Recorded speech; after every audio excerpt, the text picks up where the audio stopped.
สงค่ะมาสงพ่อแม่พี่น้องผู้ร่วมยินกูก็กูคนค่ะเบอร์ในมาสืบทอมความสอนครูซุนบูอันนั้นก็ตำราซุนบูแกมซุนบูเนาะเป็นตำรา13ข้อแคมเต็ดๆค่ะเอาเจอในการไปหมักมีก็ดีการปกป้องภาวะจัดปันขึ้นใหญ่ก็ดีค่ะพอเขาขาเห็นหูเอาเรียกไรเจอตื้อไรเป็นพรดีปุณตาตูพาตูมันค่ะมาสุงค่ะพอมีพี่น้องเขาค่ะเมื่อในมาถึงตอนที่6ค่ะตอนที่6คู่เปิลคู่เฮาตึกปากปอยเป้ปากปอยนะครับคู่เปิลคู่เฮาตึกปากปอยเป้ปากปอยคู่เปิลคู่เฮาตึกปากปอยเป้ปากปอยนะครับซุนจือลาดว่าตับซึกเจ้าเก่าเตเหมือนหมักหินกว่าทุบไข่ไก่อันวันนั้นเตได้เจ้าตื้อล็อกลาย13คอนะครับล็อกลาย13คอเนี่ยเป็นแก้มค่ะเนาะแก้ม13คอพอเผอหมอเจ้าปรับใน13คอเนี่ยพอตักเอาตับซื้อเขากับตึกเบิ้นตับซื้อเขาเป็นหมักหินเบิ้นเป็นไข่ไก่เอาหมักหินกว่าทุบไข่ไก่เหมือนนั้นค่ะเอาไข่ไก่กับทุบหมักหินอันนั้นเป็นก้นหูเอาหมักหินกว่าทุบไข่ไก่อันนั้นเป็นก้นหูนะหูก็หูเตะเฮ็ดจอมไดเตะตาตับซึกเจ้าเก่าเตเหมือนหมักหินกว่าทุบไข่ไก่นั่นตักไรหมอเจอตื้อ13คอนี่ค่ะกับกายด้วยล็อกโอนล็อกแข็งผายเปิ้นเฮาหลูหู้แจงแรงหลีล็อกโอนล็อกแข็งผายเปิ้นตีเหลอเป็นตีแข็งตีเหลอเป็นตีโอนมือเหลอเป็นมือมันแข็งมือเหลอเป็นมือมันโอนล็อกเหลอเป็นล็อกแข็งของมันล็อกเหลอเป็นล็อกโอนของมันเฮาหลูหู้ดีๆค่ะเนออันเฮ็ดปังตึกกันนั่นเผาเหลอถึงปังตึกอ่อนตั้งเสเป้อหับตึกปะหับตึกไผ่เลยเลยหางแฮนตูตันเหวเปิดตึกไผ่นั่นเป็นไผ่จืนเสือไผ่จืนจังจืนเสือก็แปลว่าเลยลือเฮอเลยหางแฮนเลยตัวไว้เลยขึงไว้แคมๆเนี่ยเขาเปิดเปิ้นนะผู้เลยเผาถึงอ่อนตั้งเสเปิดเปิ้นไว้นั่นเป็นผู้จังจืนเสือดี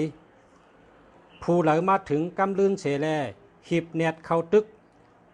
มีตังเฮ่อโอนนนก็เปิดจังนั้นแลผู้กัดการซึกในโหลไลโซเฮาผู้เข็นมาจูเฮาผู้กัดการซึกอันว่านั้นโหลไลกว่าหยอกเฮาผู้เข็นมาจูเฮากว่าอ่อยเยอเฮาผู้เข็นมาจูเฮานั่นเฮาเป็นไผ่จืนเสือเฮาไลขึงปองไว้เฮาไลหางแฮนไว้เยอะเฮาโหลหางแฮนไว้แคมเยอะเฮาห้องผู้เข็นมาเข้าปังตึกอันนั้นเฮาเป็นไผ่จืนเสือผู้เหลอมาถึงลื่นก็เปิดเป็นก้นเฮ่อมาหิบเน็ตอ่ำไดหางแฮนกอบนั้นแหละผู้กัดการซึกในโซผู้เข็นเข้ามาเนื้อปังตึกตาผู้เข็นเตมานั่นมีตีเนพรดีปันมันมีตีเนพรดีปันมันตาผู้เข็นอ่ำฮัดมานั่นมีตีเนพรจ่ามันตามันมาจักไหลมีเยอะอ่อยตามันมาจูเฮาจักไหลมีเยอะอ่อยมันอย่าเฮอมันมาตึกตีมันตักไหลเกียดเขอย่าเฮอมันมาตึกตีมันตักไหลเกียดเขจังว่าผู้เข็นจืนเสือเฮาตักไหลเฮ็ดเธอมันเฮ่อโอนสั่งว่าผู้เข็นเขาจืนเสือไว้เฮาตักไหลหาไล่เฮ็ดเธอมันเฮ่อโอนนนเจอไว้สั่งว่าผู้เข็นกินอิ่มเฮาตักเฮ็ดเธอผู้เข็นนั่นต้องไม่ใส่เลือดไว้สั่งว่าผู้เข็นอยู่นิ่มๆเฮาตักไหลเฮ็ดเธอ ผู้เขียนนั้นต้งหนึ่งไว้เคลื่อนไหวไว้ต้งหนึ่งไว้เฮ็ดให้มันต้งพอมันหนิมเฮ็ดให้มันต้งพอมันเจาะเฮ็ดให้มันโอนเฮ็ดให้มันเฮ่อพอมันซื้อเฮ็ดให้มันตุกพอมันต้องไม่ใจพอมันอิ่มเฮ็ดให้มันต้องไม่นะนี่ค่ะเนโตตีผู้เขียนตักไหลมาเก็ดเขกว่าจูตีผู้เขียนทางเถิมขึ้นซึกปากลักเฮ่อกว่าตึกปากลักเฮ่อย้อนว่าตีเฮากว่านั้นรอดเพเขียนดีเข้าตึกตีเหลอตักไหลกว่าตึกตีเหลอตักซิมไหลเฮาตักเป็นภายของเป๊ะกอบว่าผู้เขียนได้เก็ดเขไว้กอบว่าผู้เขียนได้เก็ดเขไว้ที่นั่นแกดเคตีเหลอตักมันกึมย้อนว่าผู้เขียนจังเข้าตึกผู้เหลอกัดการเข้าตึกผู้เขียนฮู้ว่าเตไลตั้งหับตั้งเหลอสั่งว่าเฮาเป็นผู้กัดแข่นการซึกยานสู่โกเฮาก็ว่าฮู้ว่าเฮาเตตึกตีเหลอตึกมือเหลอเขาเตตั้งหับจังหือเขาตึนโกไว้เสียวนป่องนะผู้กัดการเข้าตึกผู้เขียนฮู้ว่าเตไลตั้งหับกะเหลอผู้เหลอกัดการตั้งหับผู้เขียนก็จังเข้าตึกตีเหลอผู้กัดการซึกในลึกลับลึกลำและยืดยนเตะเข้มเตะกว่าตีเหลอแปดห้อยไว้ลาดสังแปดเสียงไว้สั่งว่าก้นกัดซึกในกำจัตตาผู้เขียนกุมไว้กำไว้ในมือองค์มือมัน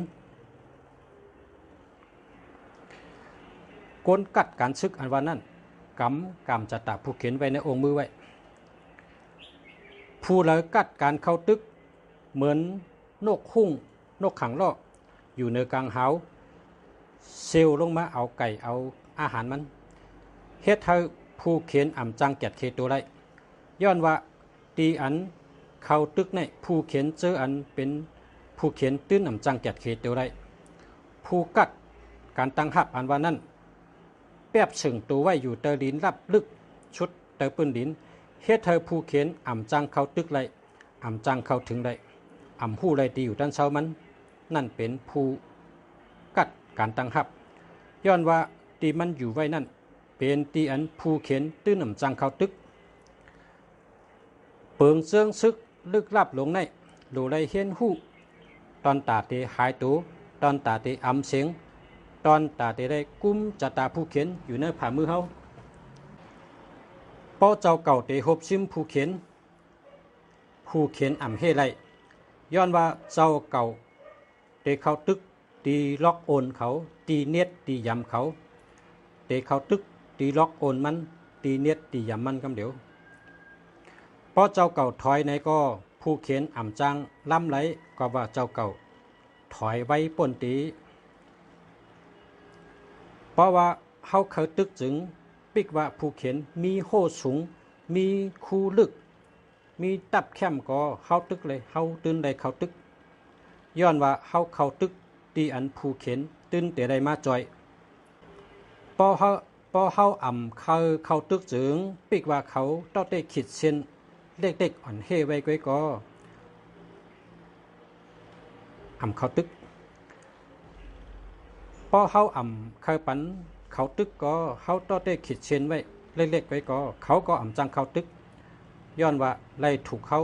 จักจุงวันกว่าต่างตีย้อนว่าเขาเลยถูกจักจุงหยอกเอายันสุกว่าต่างตีกอบนั้นสอนให้ผู้เขียนปึดพังหางเนตัวมันก็ให้เขาหันละเขาซ้ำเตรับหางเขาไล่จึงเขาเตจังคอนแห้งเขาเฮ็ดให้ผู้เขียนแสกแห้งมันเข้าโฮมกันเป็นหนึ่งผู้เขียนแสกกันเป็นเอา10เข้าตึกหนึ่งของผู้เขียนเข้านำผ ผู้เข็นเอเมื่อเอาน้ำกว่าตึกเอภายเอก็หูเตขันเจอปื้นตีอันเฮาเตเข้าตึกในอ่ำตับปันผู้เข็นหูมือมันอ่ำหูมันก็ตักไหลหางแฮนหับไว้หลายๆตีมือแฮนหับหลายตีที่เฮาเข้าตึกก็เตมีเอ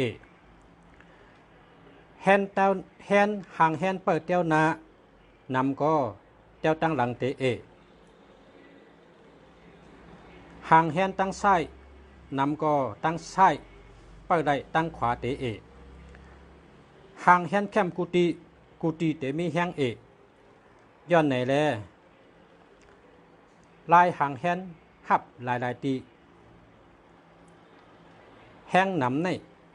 ย้อนเฮ็ดเธอผู้เข็นไล่หับหลายตีจังว่ามือหู้ปังตึกหู้วันยามเตตึกหู้ข้าวยามเตตึกพอเฮาหู้ป่องรองเตเฮ็ดปังตึกจึงข้าวไก่ปากลักก็ออกตึกเลยข้าวไก่เหงลักก็ออกตึกเลยพอเฮาอ่ำหู้รองปังตึกพอเฮาอ่ำหู้ข้าวยามตึกพอไหนจึงตั้งซ้ายก็อ่ำจางจอยตั้งขวาภายซ้ายก็อ่ำจางจอยภายขวาภายขวาก็อ่ำจางจอยภายซ้ายหน้าก็อ่ำจางจอยหลังหลังก็อ่ำจางจอยซ้ายหลังก็อ่ำจางจอยหน้าห่างกันนับปากลักหือนับชิบลักไว้ก็อ่ำจางจอยกันได้จังหือสั่งว่าลองอ่องเป้อันได้สร้างขึ้นได้ผู้เข็นมีแห้งใหญ่ก็เฮาหามไรอย่าให้มันตึกโค่นหาแผนการผู้เข็นตาหู้ว่าแผนการเขาเตเจอไรแผนการเลยเตรียมเจอไรส่วนยงย่าเสให้ผู้เข็นให้เฮาหู้เปิงตรงหนึ่งมันโค่นหาซอกทัดซัดแทนซึกให้มันหู้ว่าเตเลยตึกตีเลยยงเสให้มันให้หู้ว่าล็อกแข็งมันมีตีเลยล็อกโอนมันอยู่ตีเลยหาข่าวเข้มทัดสางเข้มขับไปวนขับหลีกับไก่โดยลองจัดแฮนเจ้าเก่าในตักไลรับสึงอย่าให้สายรับเปิ้นหูอย่าให้เจ้าป้ายหูเปิ้นลามขัดไหลโกนตั้งน้ำอ่ำเข้าเจออ่ำป่องเจอลองเป๊ะไหนเตจางเอาไรตีไล่ตึกผู้เขียนจังหือก้นตั้งหลายผู้ไล่อ่องเป๊ะกวยกาอ่ำมีก้นน้ำเตะหูปลายตึกอันเกิดออกลองอ่องเป๊ะย้อนนั้นแลป้อเจ้าเก่าอ่องเป้เย้ากำหนึ่งไล่ตึกเก่าอันเจ้าเก่ายำเจอเย้านั่นอย่าไปซ้ำขึ้นตาเตะอ่องเป้เลยแทงตีหนึ่งนั่นเตะได้อิงเหนือเงาไล่ตีนั่นแหละเงาไล่ตีนั่นตื้อตังตีนั่นอันเกิดเป็นมาตีนั่นเสียได้เรียกไล่ตึกกว่าไล่ตึกไล่ในง่ายเหมือนหนังน้ำไล่ตึกอันว่าในง่ายเหมือนหนังน้ำในเวทีสูงไหลลงตีเต็มการตึกซึกนั่นก็เวทีแข็งหาตีอ่อนเหมือนหนังน้ำไหลจอมสภาวะปื้นตีแวดล้อมมันไล่ตึกก็ไหลจอมเงาลายผู้เขียนไหลจอมเงาลายปื้นตีเฉลจัดบังตึกซึกกะน้ำในอ่ำมีหางผังแน่นอนอ่ำมีหางผังเปิงตายการซึกก็อ่ำมีหางผังเปิงตายอ่ำมีเงาลายแน่นอนถาดก็มีหาดถาดมีถาดน้ำมีถาดไผ่มีถาดไม้มีถาดคำมีถาดหินถาดก็มีหาดถาดอ่ำมีถาดเหลืออย่าเหลือเปิ้นเรียกลายค่ายกะเป็นถาด จังนั้นก้อยอุตุยาชีภาพผลก็อัมมีอุตุยาชีอันใดห่มง่ำเป็นใหญ่ไรแลกกว่าเป็นข้าวไม้ข้าวผลข้าวกัดจังนั้นก้อยข้าวยำกลางวันปอดกลางวันยาวก็แลกลายกะจังนั้นก้อยลูกเลือนก็แลกลายกะมีเลือนมนได้เลือนรับเขาตื่นแลกลายกันจังนั้นผู้เลยห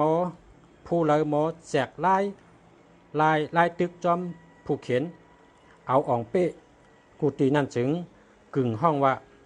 คุณผีจันพระลงมาเกิดเป็นก้นนะครับ